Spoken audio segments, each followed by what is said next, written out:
Déjeme saludar a dos amigos, ya llegaron para la mesa de diálogo y seguramente este tema de la derechización de proceso será uno de los que abordemos. Me da mucho gusto saludar a Sofía Lameiro, a nuestra querida Sofía Lameiro, activista, analista política. Seguramente andas por allá en Jalisco. Te mando un abrazo, Sofía. Gracias por acompañarnos. Buenas tardes, buenas noches.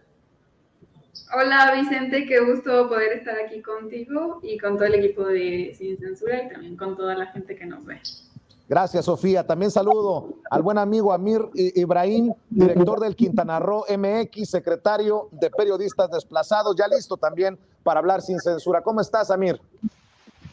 Muy buenas noches, Vicente, Sofía y a toda la audiencia de Sin Censura que escribe en ese chat, que siempre está pendiente. Les mando un gran abrazo y vamos a darle.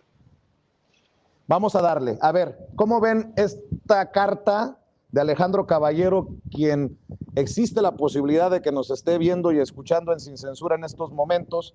¿Cómo ven la derechización que denuncia de la revista Proceso? Vaya madrazo para uno de los medios más respetables del país, que en los últimos meses ha tenido malos momentos, hemos visto malas decisiones, sobre todo en las portadas. Sofía Lameiro, ¿qué piensas de esta denuncia que se hace con la renuncia del editor de Proceso por más de 2 décadas? Pues es bastante interesante escuchar lo que pone, bueno, leer lo que ponen en esta carta, pero sobre todo por cómo hemos visto el proceso de la revista y la evolución de la revista en especial, no solamente en el sexenio de, bueno, en estos años que lleva en el poder el presidente, sino también cómo ha sido un giro bastante brusco desde, por ejemplo, las portadas y los artículos que veíamos, por ejemplo, en el sexenio de Enrique Peña Nieto, ¿no? O incluso en el sexenio de Felipe Calderón, y sobre todo porque pues, la revista Proceso es una revista que con mucha fortaleza marcó la vida periodística mexicana y sobre todo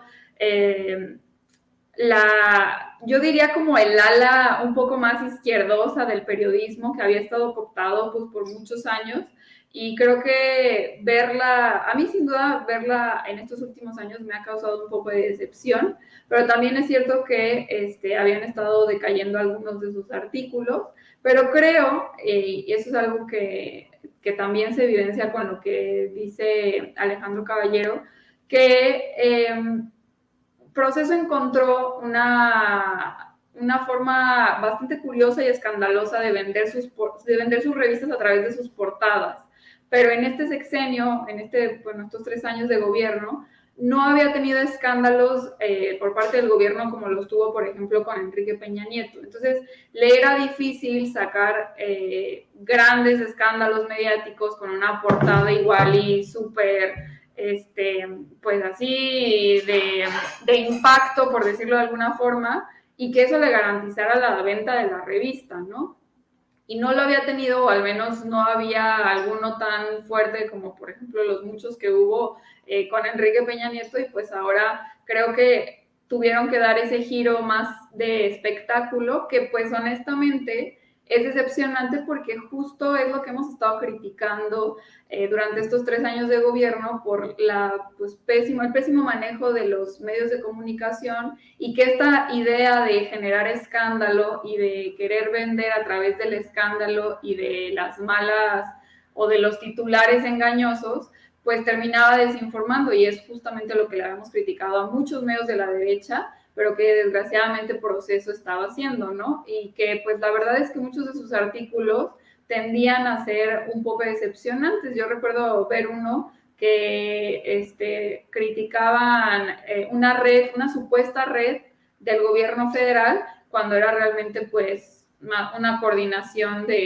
una red, perdón, de redes sociales, de creación de hashtags y de impacto, pero la realidad era que pues no había tal red, no era nada orquestado por el gobierno, sino más bien que había un hashtag que se hacía viral y pues todo el mundo empezaba a hacer tweets y que obviamente pues tenía algunos enlaces o coordinaciones, pero pues que era normal, bueno, no era tan escandaloso como por ejemplo los hashtags o las formas de hacer impacto en redes como lo hacía Enrique Peña Nieto a través del gobierno, ¿no? Entonces, Claro. creo que sí cayeron un poquito en términos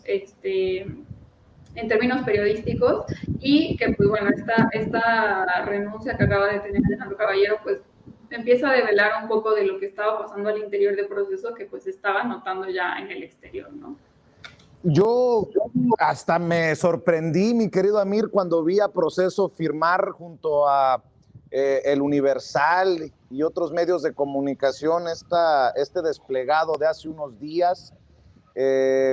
Pues triste, ¿no? Triste lo que está pasando con uno de los medios referencia en nuestro país, como en algún momento también dije, qué triste lo que está pasando con Reforma, pero Proceso, caray, Amir, dame tu opinión. Pues el cambio de las reglas de comunicación es un tema bien interesante que tenemos que abordar todos los comunicadores de este país desde un sentido verdaderamente objetivo.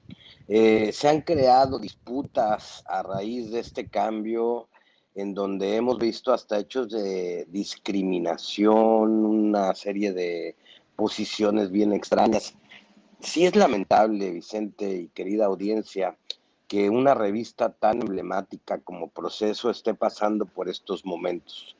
Eh, los dueños de los medios a veces no entienden que tienen piezas claves, que son casi el medio, el corazón del medio. El cuerpo, uno pudiera vivir sin una pierna, estoy de acuerdo, uno pudiera vivir sin un brazo, sin un dedo, pero uno no pudiera vivir sin el cerebro, sin el corazón. Hay algunos, digamos, órganos en el cuerpo humano que son esenciales para la vida y sin ellos no podrían manejarse. Pasa mucho en los medios de comunicación también, Vicente. Imagínate un Sin Censura sin Vicente Serrano, por ejemplo, ¿no?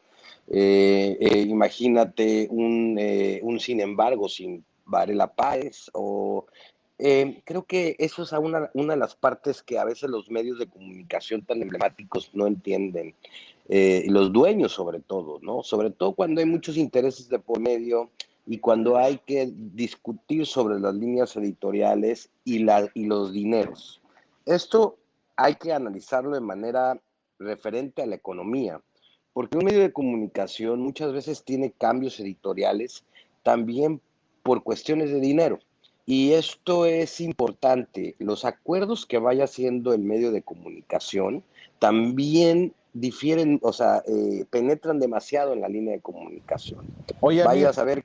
Uh-huh. pero por esas razones, por las que no necesariamente fundó Proceso don Julio Scherer, Proceso de Julio Scherer quedará nada más el nombre de la revista, perdón por interrumpirte. Sí, es exactamente lo que trato yo de manifestar, que lo funda una persona que tiene una visión periodística diferente y que es muy difícil que se transmita esta visión. Habrá algunos de los que lo acompañaron en el proceso, que como este caballero, que seguramente, pues bueno, captó muy bien la idea de lo que era Proceso y se mantuvo muy bien en ella, pero cambiar, caray, a personas como él en una revista tan emblemática es un error garrafal. Y poner gente que viene aprendiendo, no aprendiendo, pero que viene, que no es este corazón de Proceso, pues bueno, le va a dar un proceso diferente a la revista.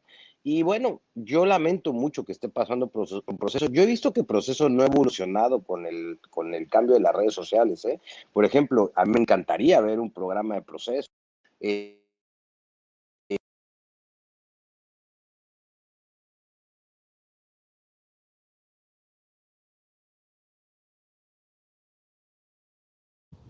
¿Estás por ahí, Amir?